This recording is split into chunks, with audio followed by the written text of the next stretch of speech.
Olá, se você mora no Brasil, você conhece essa birosca em que a gente vive. Hoje eu quero falar sobre um caso que foi julgado recentemente pela Justiça do Trabalho de São Paulo, de um advogado contratado por um escritório que tinha alguns sócios e que um desses sócios do escritório cometeu alguns atos de homofobia contra esse advogado e ele então ajuizou uma ação trabalhista contra o seu empregador, o escritório, e ganhou não só verbas trabalhistas, mas também uma indenização por danos morais relativas a isso. É um pouco sobre o que eu quero falar hoje. Verás esse quadro que eu faço todas as semanas, falando de questões de direito. E esse conteúdo fica disponível no youtube.com/Alexandre Bahia, assim como o podcast do Verasca News disponível em várias plataformas.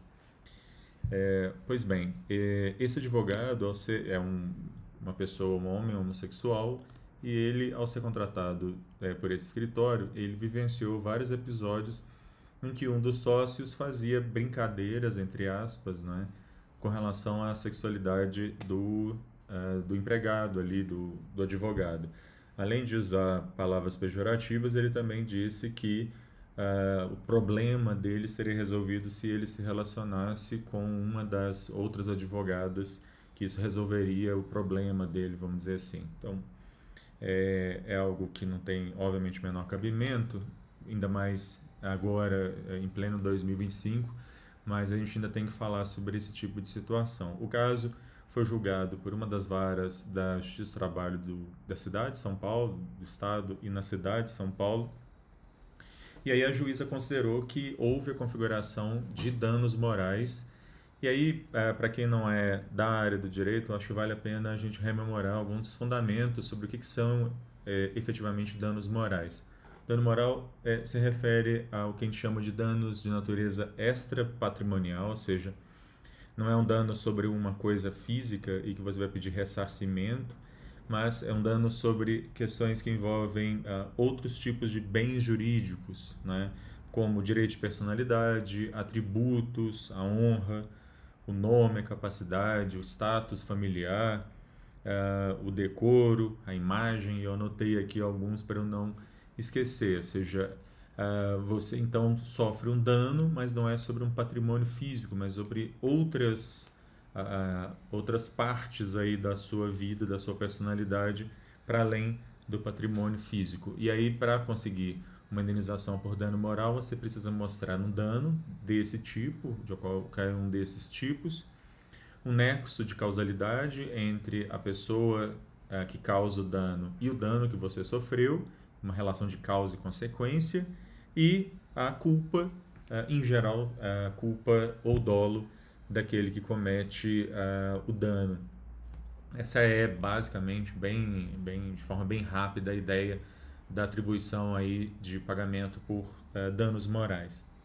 É interessante que nessa sentença o juiz faz referência a dois protocolos de perspectiva de julgamento, um protocolo do CNJ, que é o protocolo para julgamento com perspectiva de gênero,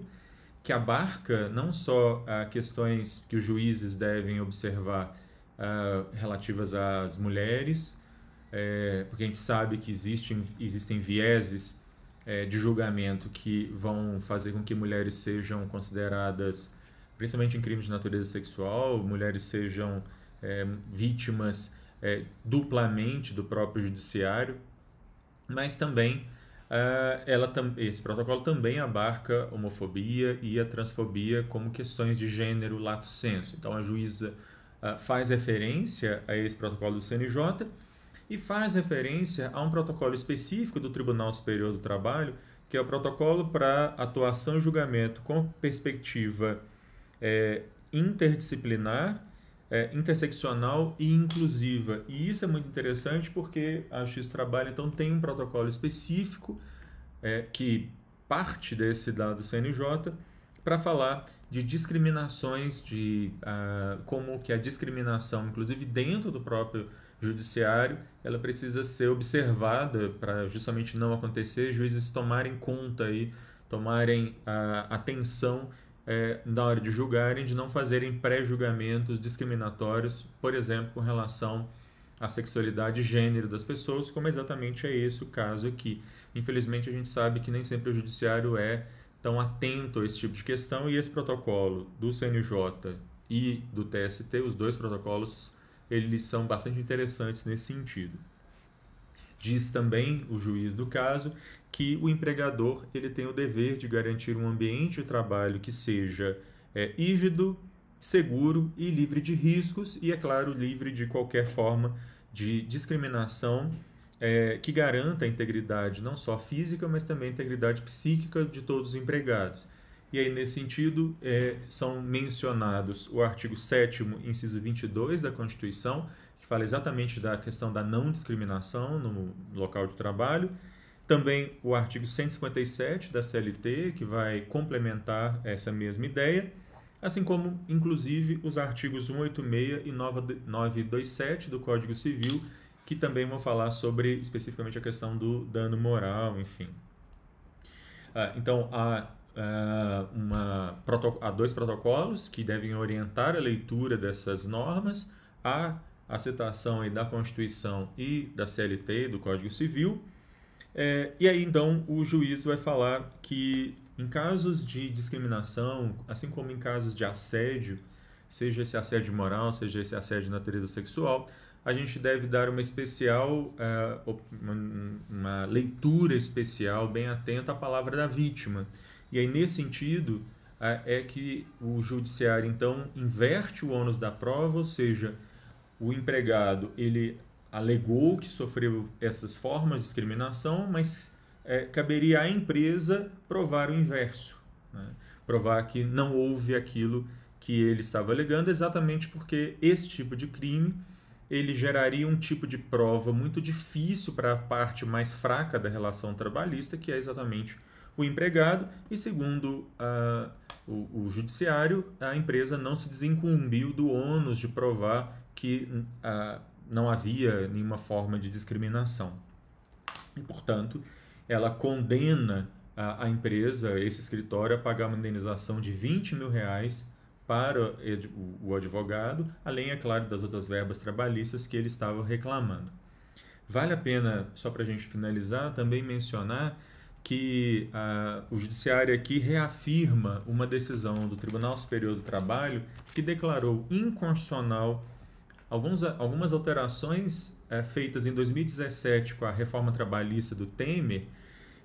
que limitavam os valores de indenizações na Justiça do Trabalho por danos extrapatrimoniais, como é o caso exatamente do dano moral, alegando que esse tipo de limitação viola vários princípios constitucionais, entre eles, é claro, a dignidade da pessoa humana, a isonomia e outros. Então, além de tudo, há uma reafirmação aí, é claro, de que a Justiça do Trabalho não pode ficar limitada a pagar indenizações, porque uma reforma trabalhista veio nesse sentido absolutamente inconstitucional, estabelecendo esse tipo de limitação. Bom, é isso. O caso, obviamente, de haver essa homofobia é bizarro, a gente imaginar que a gente esteja em 2025 ainda falando sobre isso, mas que é muito bom ver uma sentença como essa, é claro, ainda passível de recurso. Espero, inclusive, que ela não seja reformada, pelo menos nessa parte dos danos morais, que seja reafirmada nas outras eventuais instâncias e graus que isso for levado, porque de fato é uma sentença exemplar, a fundamentação exemplar aqui do magistrado. É isso, eu vou ficando por aqui. A qualquer momento eu volto falando de mais alguma questão maluca, absurda, estapafúrdia que acontece nessa birosca de país. Tchau.